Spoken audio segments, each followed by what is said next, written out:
రాష్ట్రానికి న్యాయం జరగాలి, కేంద్రం పెద్ద మనసు చేసుకోవాలి. ఆ విషయంలో రాజకీయాలు లేవు. అందరి నోట ఒకటే మాట. ఆర్థిక సంఘం ముందు తెలంగాణ అవసరాలను ఏకరువు పెట్టాయి అన్ని పార్టీలు. పన్ను ఆదాయంలో న్యాయమైన వాటా కోసం డిమాండ్ చేశాయి. అభివృద్ధి చెందుతున్న రాష్ట్రాలకు అండగా నిలవాల్సిన బాధ్యతని గుర్తు చేశాయి. రాష్ట్ర ఆర్థిక పరిస్థితిని కేంద్రం కళ్లకు కట్టాయి అధికార ప్రతిపక్ష పార్టీలు.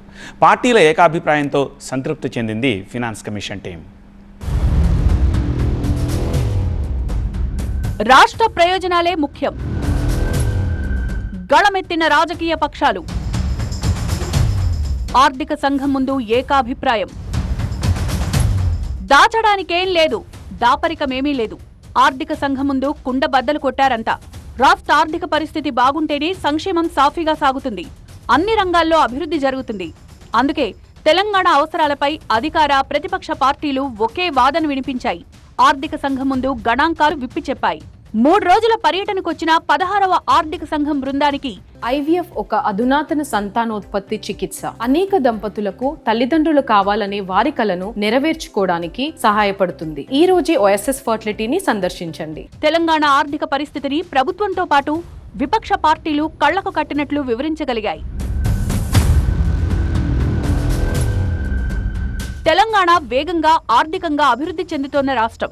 దేశంలోనే యంగెస్ట్ స్టేట్. దేశాభివృద్ధిలో తెలంగాణ కీలక పాత్ర పోషిస్తోంది. భారీ రుణభారం తెలంగాణకు గుదిబండగా మారింది. ఆర్థిక సంఘం ముందు ముఖ్యమంత్రి రేవంత్ రెడ్డి వాదన ఇది. గత 10 ఏళ్లలో ప్రభుత్వం భారీగా అప్పులు చేయడంతో ఆదాయంలో ఎక్కువ భాగం వాటిని తీర్చడానికే సరిపోతోంది. అందుకే రుణాన్ని రీస్ట్రక్చర్ చేసే అవకాశం ఇవ్వండి, లేదా అదనపు ఆర్థిక సహాయాన్ని అందించండని ఆర్థిక సంఘాన్ని కోరారు సీఎం రేవంత్ రెడ్డి. కేంద్ర పన్నుల్లో రాష్ట్రాలకు నిధుల వాటాను 41% నుంచి 50% పెంచాలని కోరారు. 16వ ఆర్థిక సంఘం ముందు తెలంగాణ ఆర్థిక మంత్రి భట్టి విక్రమార్క కీలక ప్రతిపాదనలు పెట్టారు.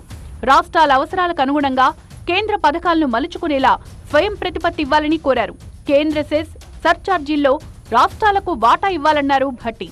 స్థూల పన్ను ఆదాయంలో రాష్ట్రాల వాటా తక్కువగా ఉందని ఆర్థిక సంఘం దృష్టికి తీసుకెళ్లారు. రాష్ట్రానికి కావాల్సిన అవసరాలకు సంబంధించిన అంశాలని చాలా స్పష్టంగా కమిషన్ ముందు కొన్ని అంశాలు వారి ముందు పొందుపరిచాం.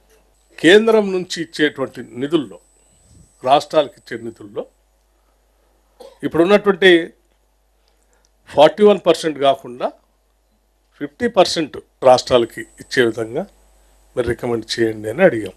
GSDPని ఆధారంగా తీసుకొని దానికి 50% మీరు క్యాల్కులేట్ చేసి దాంట్లో ఎక్కువ నిధులు ఇవ్వమని చెప్పి అడిగాం.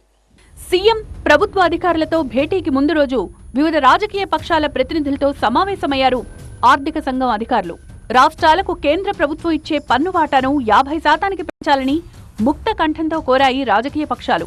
16వ ఆర్థిక సంఘం సమావేశానికి బీఆర్ఎస్ నుంచి హాజరైన మాజీ మంత్రి హరీష్ రావు పలు సూచనలు చేశారు.